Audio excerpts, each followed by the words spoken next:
यानी कि एक झटके में बाय अ रफ एस्टिमेट आप 10 से 12 करोड़ गाड़ी, स्कूटर, इन सबको परेशान कर रहे हो, परेशान कर रहे हैं। ये बहुत बड़ी आबादी है। अब ये लोग मजबूर होकर के 4 ही साल में, ध्यान से देखें, हाँ। अगर आप ये 12-15 करोड़ लोग जो हैं जिनके पास ये पुरानी गाड़ियां हैं, अगर एक गाड़ी की अनुमानित कीमत 1 लाख रुपए भी लगाते हैं तो कितने करोड़, अरबों खरबों का है।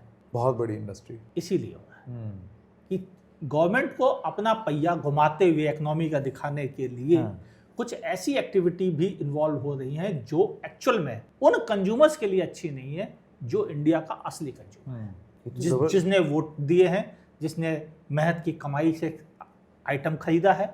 एक तो टैक्सेस बहुत ज़्यादा हैं, वो तो है ही ज़्यादा, लेकिन वो भी देने के बाद भी वो ये नहीं कह सकता कि चलो हम इतने साल के लिए हमने दे के फुर्सत पाए। अमित जी, मैं तो ये कह रहा हूँ कोविड कालखंड में सपोज 2020, 21, 22 में अगर किसी ने एक बाइक खरीदी या फिर एक छोटी सी कार खरीदी, तो आज की रेट में E20 आ जाने के बाद उस 4-5 साल पुरानी गाड़ी की भी वेयर एंड टेयर वो इक्विप्ड ही नहीं है E20 संभालने वो बढ़ गई तो उसमें प्रॉब्लम होगी। और ऐसे लोग जब सेकेंड हैंड मार्केट में जाएंगे तो उनको सेकेंड हैंड डीलर भी यही चीज बोलेगा कि देखो अब तो आपकी गाड़ी पुरानी हो गई, इसकी तो और वैल्यू गिर गई है।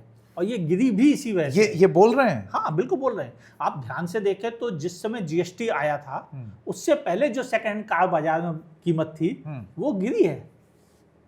अचानक से 1-1.5 लाख रुपए नॉर्मल कारों में टूट के आ गए नीचे, क्योंकि आपको तो इकोनॉमी चलानी थी। लेकिन वो बंदा जिसने गाड़ी तो ज्यादा टैक्स अमाउंट GST देकर खरीदी थी, अब बाद में GST कम हुआ तो उसकी सेकेंड कार पर तो GST दे ही चुका बेचारा, तो उसके तो वैल्यू गई काम से। यहां पर वो नुकसान उठाया उसने। तो सजा फिर है। दूसरी चीज, गाड़ी भी खराब हो रही है। बिल्कुल जो खराब हो रही है तो उसकी जो जेन्युइन वैल्यू हो सकती थी वो भी नहीं होगा, वो भी नहीं मिल रही है। सर आप ये बताइए, अगर गैस्केट रिपेयर होगा यानी कि आपका इंजन आधा खुला, ऊपर की लिड खुली, बिल्कुल, तो जब भी कोई आएगा चेक करने सेकेंड हैंड गाड़ी की, वो देखेगा कि ये खुला है तो वो अपने आप ही कहेगा भाई साहब आपकी गाड़ी खुली हुई है, हम इसके 40,000 कम पैसे देंगे। और कस्टमर कुछ नहीं कह सकता, उसे पता है खोलना मजबूरी थी उसकी, नहीं खुलाता तो चलती भी नहीं गाड़ी।